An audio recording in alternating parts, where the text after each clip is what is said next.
Well, it's Big Bash time, and that means Laurie Evans is in town. This time not with the Scorchers, but with the Renegades. Laurie, welcome. How are you finding your time in Melbourne so far? It's been great, yeah. It's an amazing city. I was fortunate enough to be here during the COVID Big Bash, and we spent 6 weeks here, and it's a fantastic place. I love it.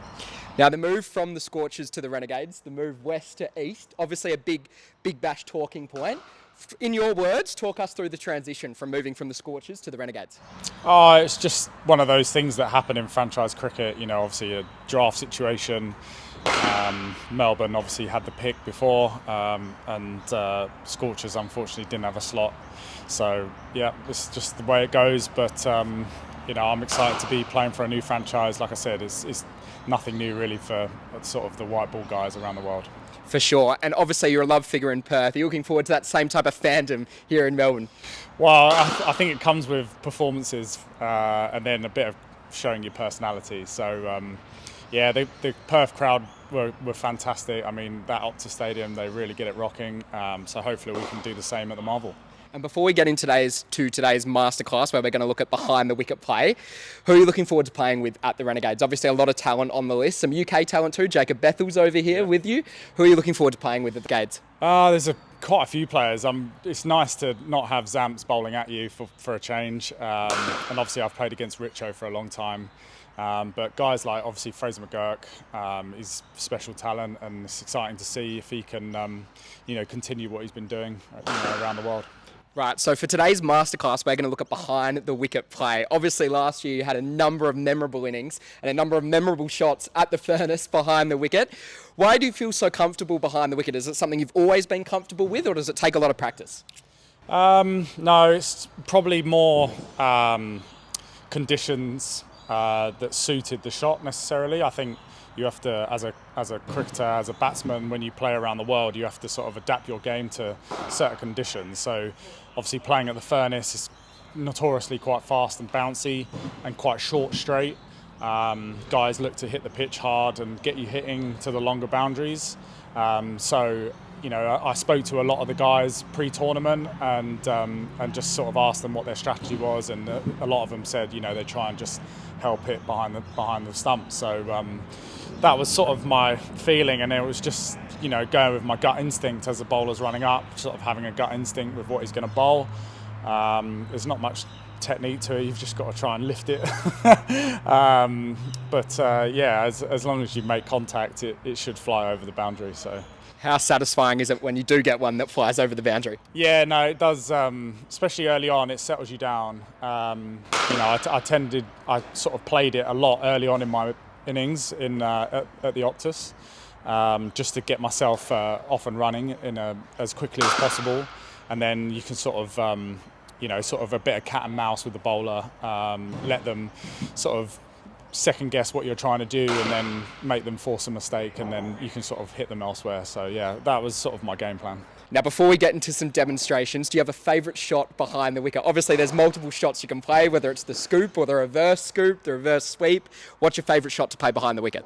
For me, I think my favourite one actually came just from, I always try and stand still and react to the ball as much as I can. Obviously the scoop is one of those where you have to sort of, you're all in. Once you decide you're going to play it, there's no backing out. But I love sort of like the ramp uppercut to a bouncer. I think I played that a couple of times in Optus where guys bowled either slower balls or quicker balls, and they're slightly wide of the sort of my eye line, and I don't want to sort of take on the pull shot in case it might go straight up, and you can sort of just lift it over the keeper. That's always quite a nice one because it means you sort of haven't predetermined anything and you've just watched the ball and reacted. So that was quite a sort of a favourable one of mine. All right, Laurie, let's get into the scoop. Take us through your process. Okay, so like I said, once you've decided that you're in for it, and you've got to commit fully. I think that's number one. You can't be thinking about what happens if I miss it or anything like that. You've just got to commit 100%. And then as the bowler's running up, as he's sort of getting towards the umpire, I try and move as late as possible. And my first movement ultimately is to sort of square up straight away and try and get my chest pointing down the wicket. And then you've got to try and keep your head as still as possible and sort of track the ball all the way down. And sort of the only technique I sort of try and think about is trying to punch the ball. So like imagine if I'm actually trying to hit the ball with my hands, and then ultimately the bat's sort of in the way, and you just sort of lay your bat down that way, and then at the last minute you just sort of move your head to the side. A little bit like the short ball in a way, like before they had helmets, they would sort of like get their head that side and help it on that way. So it's similar, you sort of track it and then at the last minute just get the head out of the way and try and hit it up. Very nice. Can you give us a shadow batting demonstration of that in motion? Yeah, sure. So bowler's running in, forward, bang, lift, six. And in terms of length or pace, obviously the quicker the bowler, I imagine the easier it is if you get it for the ball to travel far. Is there a certain length you're looking at or pace that the bowler's bowling in order for you to be able to play it successfully? I think the easiest length to do it is when they bowl sort of their best ball, like the ball you're talking about, the top of off stump. I think that's the easiest ball to do it to, because there's sort of like you can just sort of stand there and just help it on its way. Obviously, guys started playing it when it was Yorkers. That was when I first started to introduce it back in the day. You know, someone's bowling Yorkers and you try and get low and either catch it on the full or catch it on just on the half volley, and all you're trying to do there is really beat 45, who's generally up. Whereas in Australia, because there's a bit more bounce, you can actually sort of get it for six quite with relative ease, really, as long as there's good pace in the wicket and it's not too long that way. Obviously, the Marvel's a bit longer boundary than the Optus, so yeah, it's just good length ball. It's probably the easiest to play it to. Can you remember a scoop you played in the Big Bash that was your most successful or memorable? Yeah, last year, I mean, the first shot I scored off last year was a scoop for six. It was actually against the Renegades at the Optus. I faced a couple of balls and I just thought, like, right, I'm going for it. And I'd worked a lot on hitting behind the stumps, and I sort of set my goal of playing it a lot in the Big Bash in general.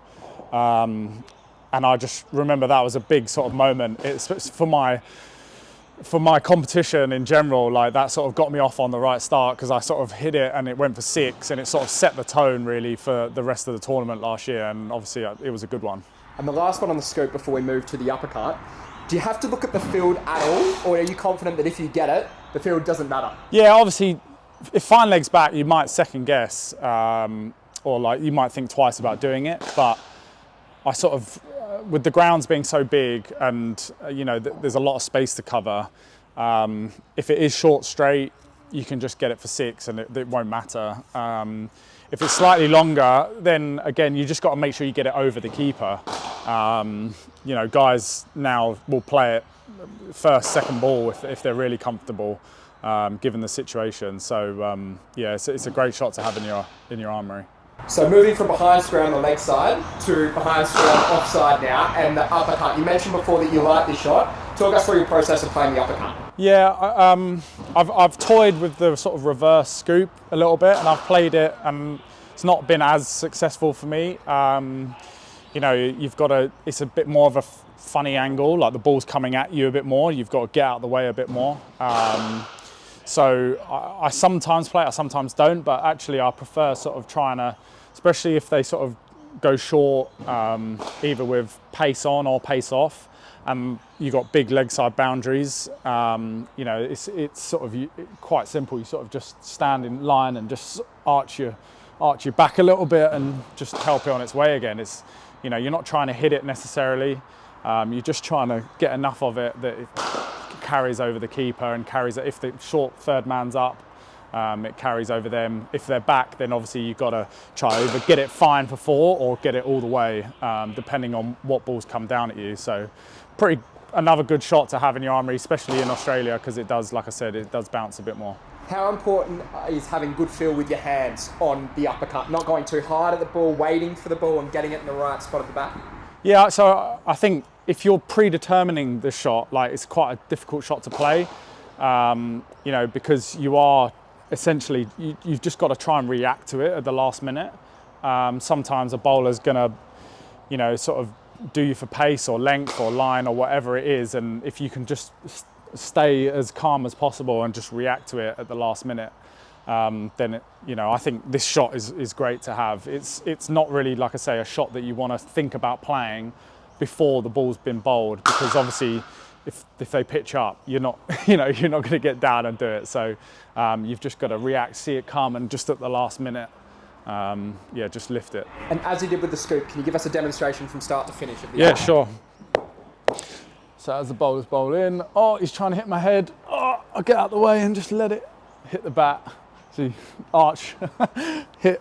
Yeah, pretty simple. Can you remember a shot in the time in the Big Bash where you played the uppercut? Yeah, last year at the Optus, he bowled. I can't remember who was bowling, but someone bowled a really good slow ball bouncer actually. And instead of sort of hitting it that way, which there was fielders over that side, I just sort of at the last minute I just reacted and just helped it over third man. I might have been a bit tired as well, maybe at that stage, because it's quite hot. So yeah, it's just to let it hit the bat, and there's it's easy boundary. And before we wrap up, is there any other shot behind the wicket that you'd like to play, whether it's the sweeps, the reverse sweeps? I know you said the reverse scoop, you prefer the uppercut. The scoop and the uppercut probably your favourite shots, I imagine, but is there anything else behind the wicket you like to play? I mean, the one shot I sort of feel like in Australia in particular you need to play is sort of, you need to sort of flick the ball behind square a lot, whether that's like a pull shot or whether it's sort of on the front foot as well. Because of because of the extra bounce, it's a lot more difficult to sort of muscle it over mid-wicket like I might do in the UK, where it doesn't bounce as much, it sort of skids more. Whereas in Australia, sort of the ball sort of sits up a bit more, bounces, and you just try and time it and help it. And you've seen guys fly over deep square leg, and again, it's just one of those really handy shots. But it's certainly different to sort of playing in the UK, where you sort of set up for a bit more of a sort of slog over mid-wicket. Well, Laurie, there it is, a batting masterclass. Great to see you back in Australia. Great to see you practicing some shots behind the wicket as well. Can we expect to see some throughout the Big Bash? I'm sure there'll be a few, yeah, definitely. So if I get out doing it, you can obviously just show me that video again and say, this is where you went wrong. Absolutely, absolutely. And obviously at the Renegades now, we talked a bit at the start about your transition from Perth. Is there a particular game that you're looking forward to? Obviously here, the derby between the Renegades and the Stars is a big match. I'm sure you're looking forward to that one at the MCG and at Marvel. Yeah, definitely. I mean, what a treat to play at the MCG in a Melbourne derby. Hopefully, it'll be a huge crowd, and it's always a great occasion. A good mate of mine, Luke Wright, taught me through his 100 there years ago, 100,000 people. So hopefully we can get, as many as we can in the G. And some predictions for the season, just to finish off. Most runs for the Renegades, who do you reckon it'll be? Tim Seifert. Tim Seifert, another new international recruit. And most wickets for the Gades. Who do you reckon is going to impress with the ball? Adam Zampa. Adam Zampa, a good recruit, and what a career he's having as well. Laurie, thanks for your time, and good luck for the rest of the Big Bash. Thank you very much. Cheers.